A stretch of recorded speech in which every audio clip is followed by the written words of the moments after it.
Tanong ni Mechanic Music Jam. Ano po ang best na gamitin para sa donut, sir?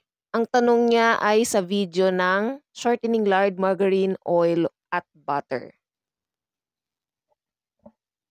Okay, dito pala si Sir nagko-comment ano, sa donut. Okay. Kung gusto mo talagang pinaka-the best gamitin na matatawag nating mamalasa, ay siyempre butter na inyong gamitin. Oo. Kasi pagbabasihan natin ano, ang oil, large, margarine, unahin natin yung oil ano. Ang oil naman kasi, hindi siya halos naglalasa or yung nagtitimbang lamang sa ating dough. Oo, sa ating dough niyan o pina-partner sa ating tubig. Oh.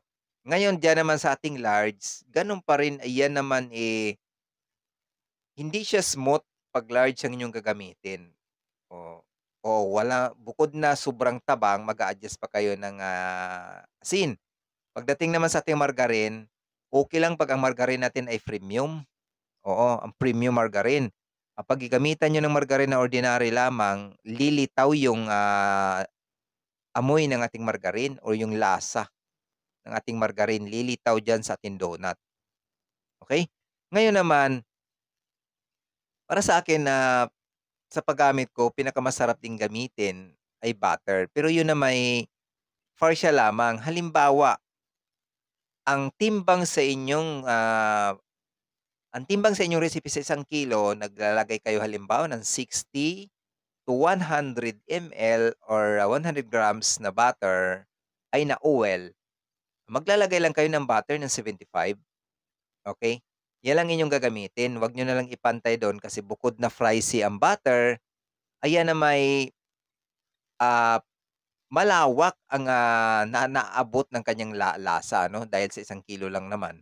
'Pag 'yan naman naipon convert natin sa isang bagger, isang bag na flour, ay puwede na rin tayong mag-adjust, oo, ng ating oil or sa ating butter kasi nga may kamahalan. Meron naman din talagang mga oil na talagang sobrang mahal din, nakadepende rin 'yan. Pero 'pag ordinary lang namang oil ang inyong gagamitin, 'pag kung yung pang-sarili, mag-butter na po kayo o butter. Pero 'pag 'yan ay pang-negosyo lamang ano, ay pipiliin niyo na lang ang tatlo, ta-try niyo na lang pag-explore yung tatlong klase para makatipid kayo kasi 'yan ay, isang option para medyo mapababa natin yung costing ng ating, paninda ng hindi naman masakripisyo ang lasa ng inyong ginagawa. Kasi alam naman natin na 'pag may 'yan ay panegosyo na gagawin natin tapos tinitipid din natin sa ingredients or halos, ah, 1/4 ang ating binabawas, ay sigurado 'yan malaking kawalan 'yan sa lasa ng ating, tinitimpla 'no, sa ating ginagawa or sa ating niluluto.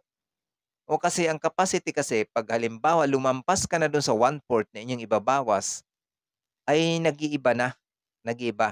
Unlike 'pag nagbawas ka lang ng 50 ml or, sabihin na nating hanggang 100, ayan, okey pa.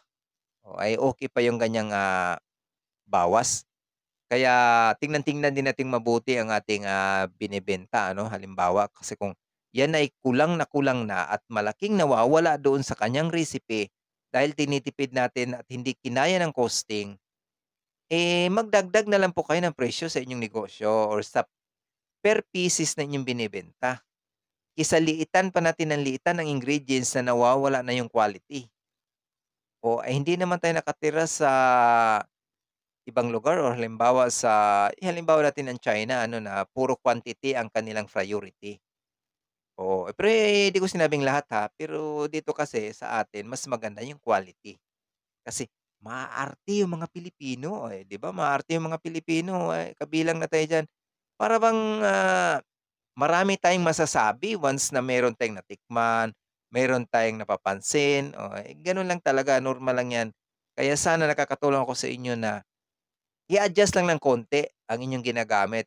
Kung pang-sarili, gamitan natin ng medyo mas masarap. Pero 'pag pangnegosyo, puwede nating i-partial, percentage na lang yung masarap na panghalo doon sa normal lamang. Okay? Follow for more.